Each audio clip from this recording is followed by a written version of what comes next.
आपका नाम? I am Suman Kumari. I study in class 12th. I study in class 12. My coaching name is Lux Science Coaching. My project name is Smart City. My name is Sneha Kumari. I did in class 10th. My coach's name is Lux Science Coaching. My project name is Rainwater Harvesting. नमस्कार, BT news Bihar देख रहे हैं आप। मैं हूं आपके साथ कुमार गौरव। इस वक्त हमारी मौजूदगी बेगूसराय जिला अंतर्गत मंझौल मुख्यालय के लक्ष्य साइंस कोचिंग पर है, जहां यहां के शिक्षकों और बच्चों के द्वारा विज्ञान प्रदर्शनी का आयोजन किया गया है। विज्ञान प्रदर्शनी के आयोजन से बच्चों के बीच वैज्ञानिक सोच का विकास होता है और बच्चे वैज्ञानिक खोज के नज़दीक जाते हैं और मुख्य उद्देश्य इसका होता है कि उनमें वैज्ञानिक सोच का विकास हो। आइए यहाँ के बच्चों से बात करते हैं कि उन्होंने क्या क्या अपना प्रोजेक्ट बनाया है। क्या नाम है आपका? मेरा नाम कुमारी सुहानी है। मैं क्लास 9 की स्टूडेंट हूँ और हमने एक मॉडल तैयार किया है जिसका नाम GSAT-30 सैटेलाइट है।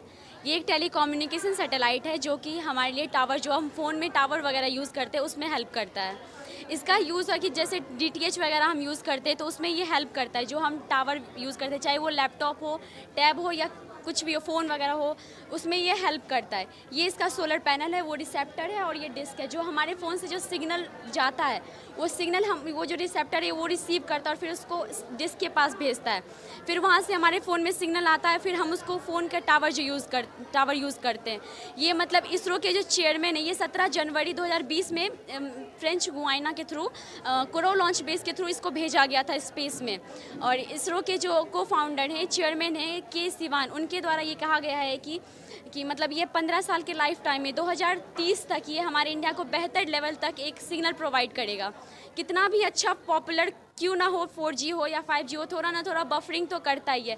जैसे लॉकडाउन में वर्क फ्रॉम होम का ये था तो उसमें भी बहुत सारे लोगों का इशू था कि नेटवर्क प्रॉब्लम होता है। तो उनके द्वारा ये कहा गया कि 2030 तक ये हमारे इंडिया को बेहतर लेवल तक सिग्नल प्रोवाइड करेगा। और INSAT और VSAT के बारे में सबने सुना होगा। INSAT और VSAT भी एक टेलीकम्युनिकेशन सैटेलाइट है जो कि सिग्नल प्रोवाइड करता है। उसी के जगह पे इसको रिप्लेस किया गया है ताकि ये बहुत ही ज़्यादा अच्छा सिग्नल प्रोवाइड कर सकें। कोरोना काल में आप लोगों का पढ़ाई प्रभावित हुआ था? ये सब प्रोवाइड वो तो हुआ ही था। जैसे हम लोग का लाइव क्लासेस भी होता था तो उसमें भी सिग्नल इशू ही हुआ करता था। ऑनलाइन पढ़ाई किया गया, क्या अनुभव रहा ऑनलाइन पढ़ाई का? उसका था कि मतलब जिस तरह से हम जितना ऑफलाइन पे यूज़ कर सकते हैं, ऑफलाइन में पढ़ते हैं, उतना उसका मतलब बेनिफिट हमें नहीं होता है ऑनलाइन में। ऑफलाइन में होता है कि हम सामने से, हमें जो भी प्रॉब्लम है वो हम सामने से पूछ सकते हैं, लेकिन ऑनलाइन में नेटवर्क इश्यू हो गया या फिर उनको सब अच्छे से, उनके पास सर्वर वेव नहीं काम कर रहा है तो ये प्रॉब्लम होता है उनके पास। हम अपनी प्रॉब्लम्स को, हम जो पढ़ रहे हैं, जो टॉपिक पढ़ रहे हैं उसमें हमको क्या प्रॉब्लम आ रहा है वो हम डायरेक्टली पूछ नहीं सकते हैं। आपका नाम? I am Suman Kumari. I study in class 12th. I study in class 12. My coaching name is Lux Science Coaching. My project name is Smart City. Sir, ये स्मार्ट सिटी है। स्मार्ट सिटी का अर्थ एक ऐसा शहर होता है जहाँ पर सारी सुविधाएं आसानी से उपलब्ध होती है, जैसे पानी, बिजली, इंटरनेट की सुविधा, ट्रांसपोर्ट, इंटरनेट की सुविधा, हॉस्पिटल, स्कूल जैसे सारी सुविधाएं उपलब्ध होती है। सर, ये हॉस्पिटल है। हमारे गांव के हॉस्पिटल में ICU जैसी कोई भी व्यवस्था नहीं होती है। हम चाहते हैं कि हमारे गांव में भी एक ऐसा हॉस्पिटल हो जहां पे ICU जैसी सारी व्यवस्था उपलब्ध हो, एक ऐसा हाईवे हो जिससे गांव से शहर तक जाने में कम समय लगे, एक स्कूल हो जहां अभी गांव के स्कूल में स्मार्ट क्लास, प्रोजेक्ट, प्रयोगशाला जैसी कोई भी व्यवस्था नहीं होती है। हम चाहते हैं कि हमारे गाँव में भी एक ऐसा स्कूल हो जहाँ पर ये सारी सुविधा उपलब्ध हो, खेलने के लिए पार्क हो, स्विमिंग पूल हो। समय के साथ साथ सबकी ज़रूरत बदल रही है। गांव के लोग धीरे धीरे शहर की तरफ आकर्षित हो रहे हैं, जिससे शहर में भीड़ बढ़ रही है। इस बढ़ती हुई भीड़ को ध्यान में रखते हुए हमने एक नई स्मार्ट सिटी की कल्पना की है। Thank you. बहुत अच्छा। हमारे साथ जुड़े हुए हैं लक्ष्य कोचिंग साइंस के डायरेक्टर प्रेमचंद जी। आइए उनसे बात करते हैं। सर, इस तरह के आयोजन का मुख्य उद्देश्य क्या है? इसका मुख्य उद्देश्य है बच्चों को प्रोत्साहित करना। हाँ, और इसी तरह से इसका आयोजन होता रहे तो बहुत अच्छा रहेगा।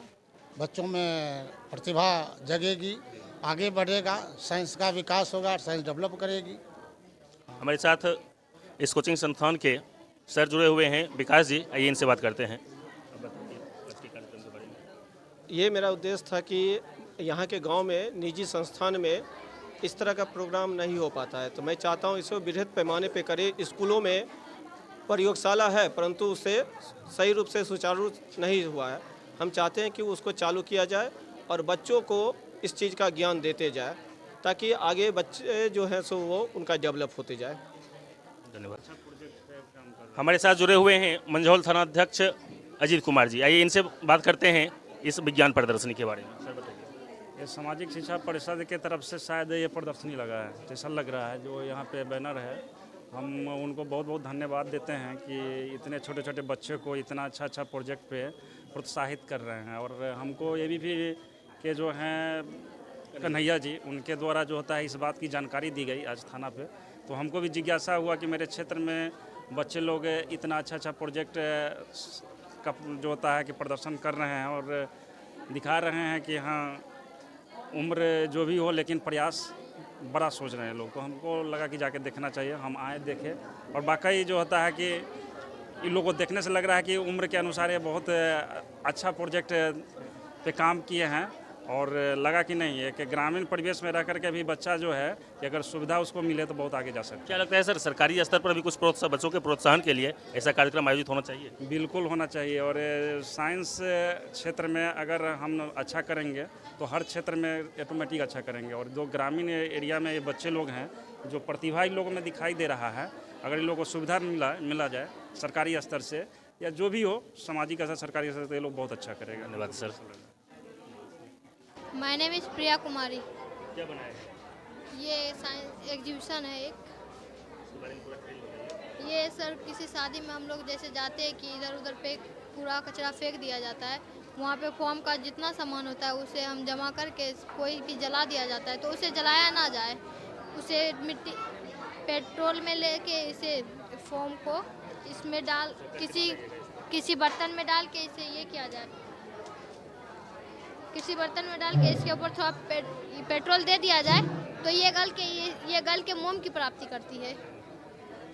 इसका कोई साइड इफेक्ट? इससे वातावरण स्वच्छ रहता है। इसका कुछ नेगेटिव पॉइंट नहीं? और अगर इसे जला दिया जाए और इससे पेट्रोल की खपत भी होती है। नहीं। name is Madhuri Kumari. I study in class 12th. My coaching's name is Lux Science Coaching. My project name is water pollution.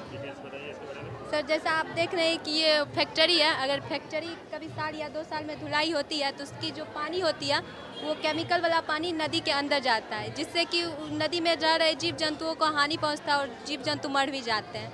आप जैसे देख रहे हैं ये कूड़ा कचरा है। ग्रामीण के लोगों में जैसे कोई भी गाय या भैंस आती है, अगर ये खाएगी तो उसके गले में फंस जाएगा, जिसकी उसकी मृत्यु भी हो सकती है। और जैसा हम देखते हैं कि गांव में जो किसान होते हैं वो सिंचाई के लिए नदी का पानी यूज़ करते हैं। अगर वो फसल में जाएगी और वो फसल से जो अनाज पैदा होगा अगर वो हम लोग खाएंगे तो अनेक प्रकार की बीमारियों से ग्रसित हो जाएंगे। इसीलिए हम चाहते हैं कि फैक्ट्री का जो पानी है वो नदी में ना जाकर अलग तालाब में जाए और नदी में ना प्रवाहित करें, और जो कूड़ा करकट होता है उसे अगल बगल ना फेंके, जिससे हम भी सुरक्षित रहेंगे और जो पृथ्वी पर जीव पाए जाते वो भी सुरक्षित रहेंगे। Thank you sir. Sir, I am Ankita Kumari. I study class 12th. My coaching name Lux Science Coaching. My project name is Space Rocket.